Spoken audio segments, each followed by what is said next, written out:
Onorevole, a Ventimiglia si parla di problema migranti, si parla di problema delle forze dell'ordine che chiedono di non essere trasferite all'Expo proprio per presidiare il territorio, e poi c'è il problema frontalieri. Cosa risponde a questo tipo di problema? Beh, Ventimiglia sicuramente come realtà di frontiera è una realtà che ha bisogno di essere particolarmente oggetto d'attenzione. Qui transita uno dei più gravi problemi che l'Italia ha in questi mesi, in questi anni, che è il problema dei migranti, e le forze dell'ordine chiedono di non essere abbandonate perché si trovano ad affrontare una mole di lavoro molto più grande di quella che c'è in altre realtà, e quindi chiediamo al Ministro degli Interni, e lo chiederemo anche con una interrogazione parlamentare, per rispetto delle forze dell'ordine e per rispetto dei cittadini di Ventimiglia e della loro sicurezza, di non utilizzare una quota degli agenti che di stanza a Ventimiglia per l'Expo di Milano. Si possono prendere da altri territori dove non c'è una frontiera sulla quale transitano ogni giorno migliaia di migranti che ci vengono rispediti indietro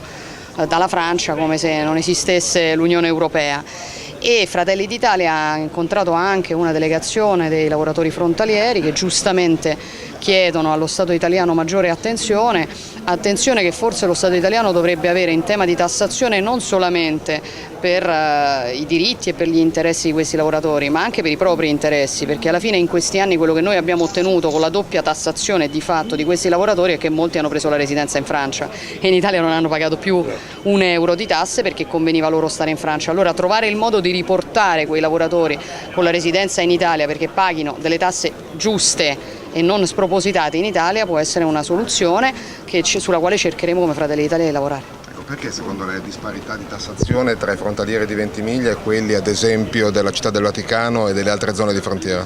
Perché l'Italia non ha mai affrontato la questione dei frontalieri in maniera organica, e forse quello che serve è esattamente questo, è una legge che affronti complessivamente il problema delle tante frontiere che ha l'Italia e dei tanti lavoratori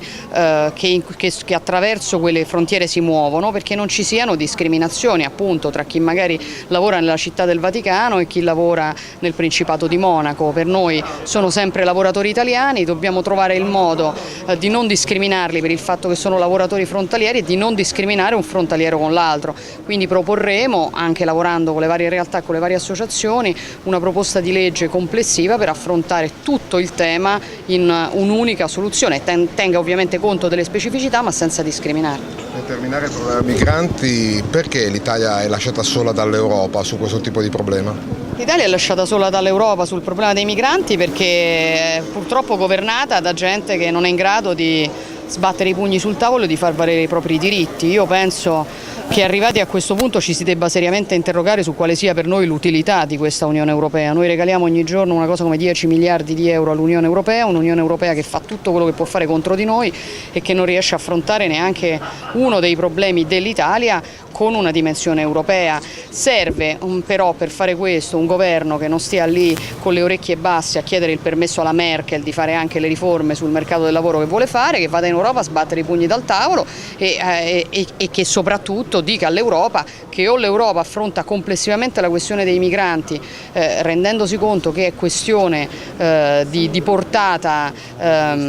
europea, oppure anche l'Italia deve chiudere le frontiere come fanno i francesi e come fa tutto il resto d'Europa. Grazie. Grazie a voi. Posso chiederle una cosa?